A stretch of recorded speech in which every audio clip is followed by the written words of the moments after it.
Good morning সবাইকে। আশা করি আপনারা সবাই খুব ভালো আছেন, সুস্থ আছেন। আজ গুড ফ্রাইডে, সেই জন্য আজকে আমার মেয়ের স্কুল ছুটি, বাট হাজব্যান্ডের অফিস আছে, ও অফিস যাবে। সেই জন্য এবার রান্নাঘরে গিয়ে রান্নাগুলো সেরে নেব। আর আজকে সকালটা বেশ ঠান্ডা ঠান্ডা, মানে ওইখানের ওয়েদারটা না সকালের দিকটা বেশ ঠান্ডা থাকে, বেশ ভালো লাগে। কিন্তু একটু বেলা হলেই যা গরম পড়ে যাচ্ছে, এখানে প্রচণ্ড গরম বেলার পর একটু রোদ উঠলেই। কিন্তু সকালের দিকটা বেশ একটা প্লেজেন্ট ওয়েদার, বেশ সুন্দর লাগে। চলুন রান্নাগুলো এবার ঝটপট করে নিই, অফিসে আছে ওর।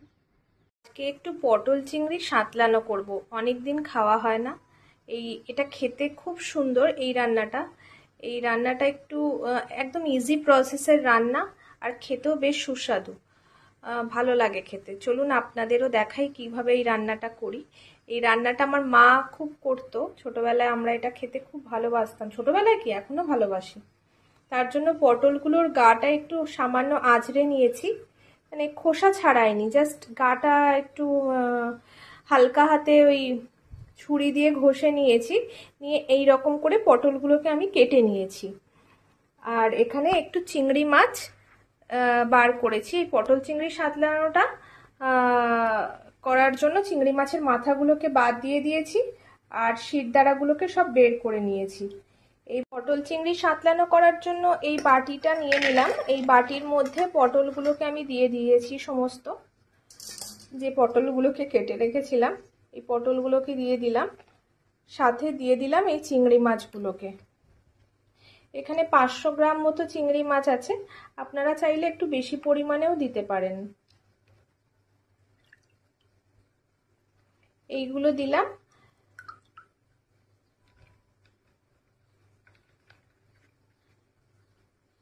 আর এর মধ্যে দিয়ে দেব একটু সামান্য পরিমাণে হলুদ আর নুন।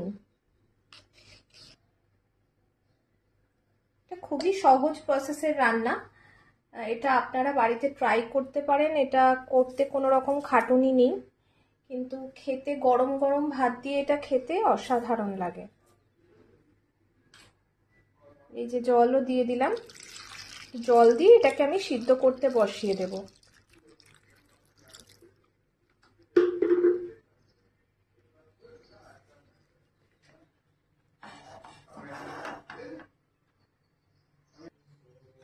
আর এটাকে একটু নেড়ে নেব হালকা হাতে, মিশিয়ে নিচ্ছি। নুন আর হলুদটা যাতে জলের মধ্যে ভালোভাবে মিশে যায়।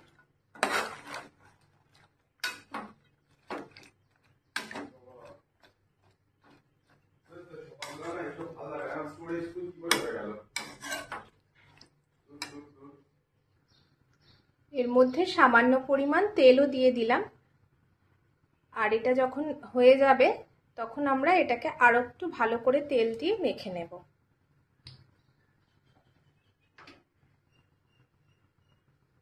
জলটা একদম শুকিয়ে এসেছে, আর খুব সামান্যই জল আছে। এটাকেও একদম আমরা শুকিয়ে নেব। আর সাথে পটলটা, চিংড়ি মাছটাও খুব ভালোভাবে সিদ্ধ হয়ে গেছে। এই জলটা পুরোটা শুকিয়ে আসলে এটাকে আমরা নাবিয়ে নেব। পটল চিংড়িটাকে নাবিয়ে নিয়েছি। এবার এটাকে ঠান্ডা হওয়ার জন্য কিছুটা টাইম দেব। ঠান্ডা হয়ে গেলে এটাকে একটু পেঁয়াজ কুচি, সর্ষের তেল আর কাঁচা লঙ্কা দিয়ে খুব ভালোভাবে মেখে নেব। আর ভাবছি আজকে একটু ডিমের ঝোল করব, সেই জন্য এখানে এই ডিমগুলো নিয়ে নিয়েছি, একটু রসুনও ছাড়িয়ে নিয়েছি, আর আলু পেঁয়াজটা কেটে নিয়েছি। একটু হালকা করে ডিমের ঝোল করব, আর পটল চিংড়ি আর ডাল। ডিমের ঝোল করার জন্য ডিমগুলোকে ভেজে নিয়েছি, আর ডিমগুলোর যাতে কুসুমটা না ভেঙে যায় সেইভাবে ভেজে নিয়েছি, মানে কুসুমটা গোটাই থাকবে। খুব হালকাই করব এই ডিমের ঝোলটা। আমি এক এক করে 6টা ডিম খুব ভালো করে ভেজে নিয়েছি। এবার আমি ঝোলটা বসাবো, তার জন্য কড়াইতে খুব সামান্য পরিমাণে তেল দিয়েছি। এবার এর মধ্যে দিয়ে দেব একটু জিরে ফোড়ন, 2টো শুকনো লঙ্কা আর 2টো তেজপাতা, আর বেশ কিছুটা পরিমাণ গোটা রসুন।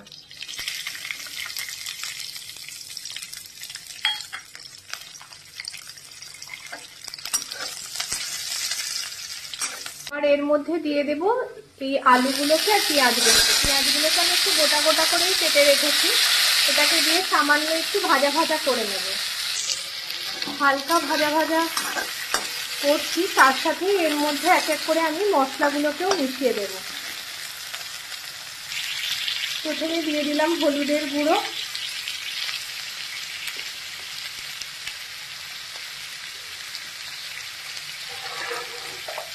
সামান্য পরিমাণে জিরে গুঁড়ো আর সামান্য পরিমাণে আদা রসুনের পেস্ট।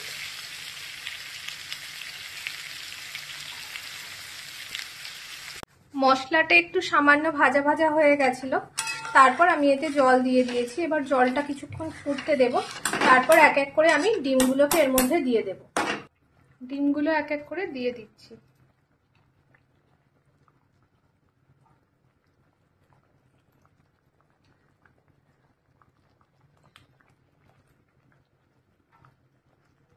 ডিমের ঝোলটা ফুটছে, চলুন আমরা ওইদিকে পটল চিংড়িটাকে ভালোভাবে মেখে নিই।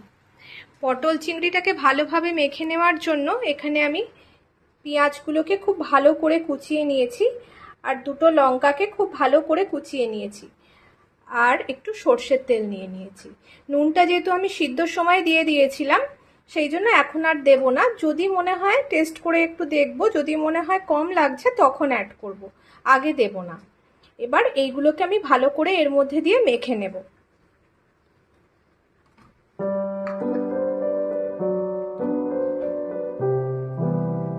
এতে একটু তেলটা চড়াই দিতে হবে, নাহলে টেস্টটা অত ভালো লাগবে না।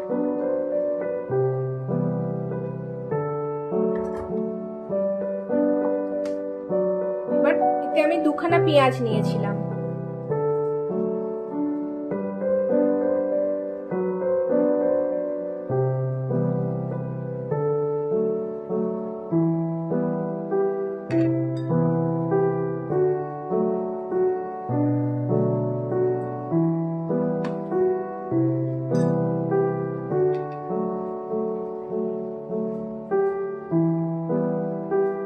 এবার এটাকে আমরা খুব ভালোভাবে মেখে নেব।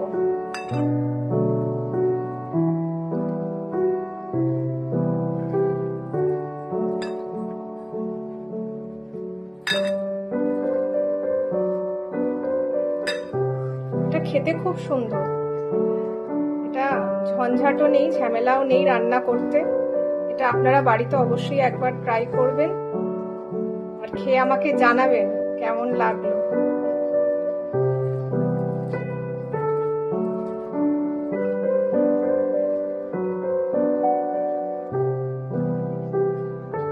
আর এই পটলগুলো এখন তো নতুন উঠছে, বেশ কচি কচিও আছে।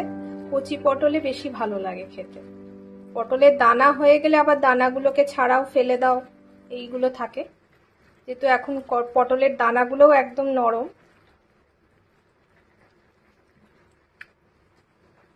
এইভাবে ভালোভাবে আমি এই জিনিসটাকে মেখে নেব।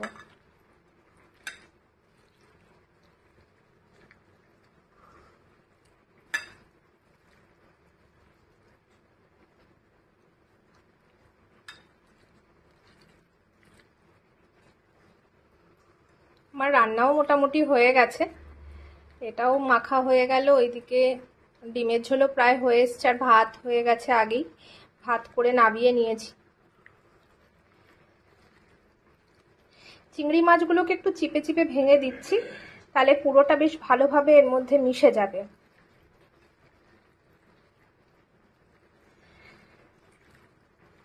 এটা গরম ভাত দিয়ে খেতে খুব সুন্দর লাগে।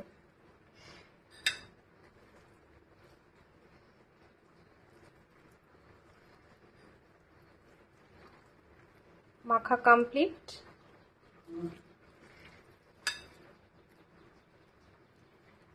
এটাকে দেখতে ঠিক এমন লাগে।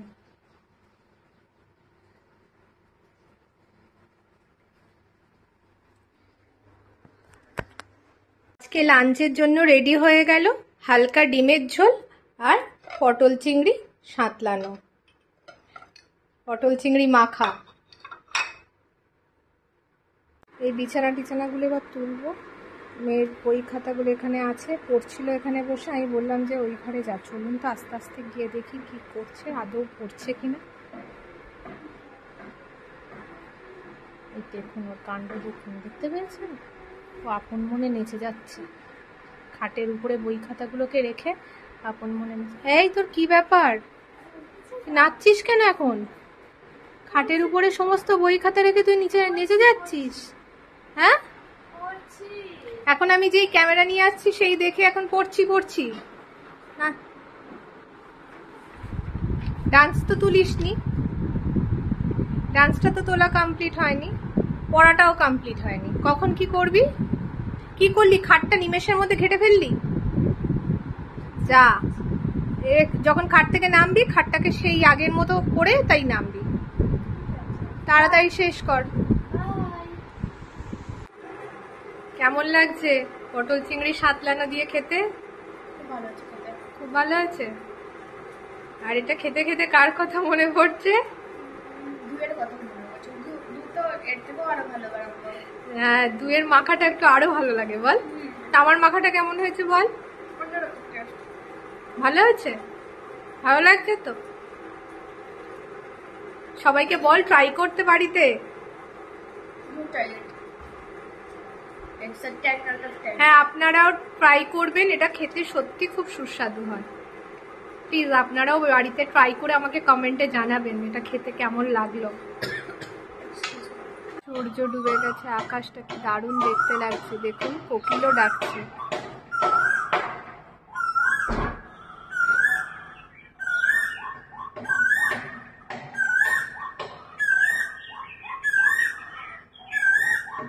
বসন্তকালে এই কোকিলের আওয়াজ বড়ই মধুর। আকাশটাও ভারী সুন্দর লাগছে।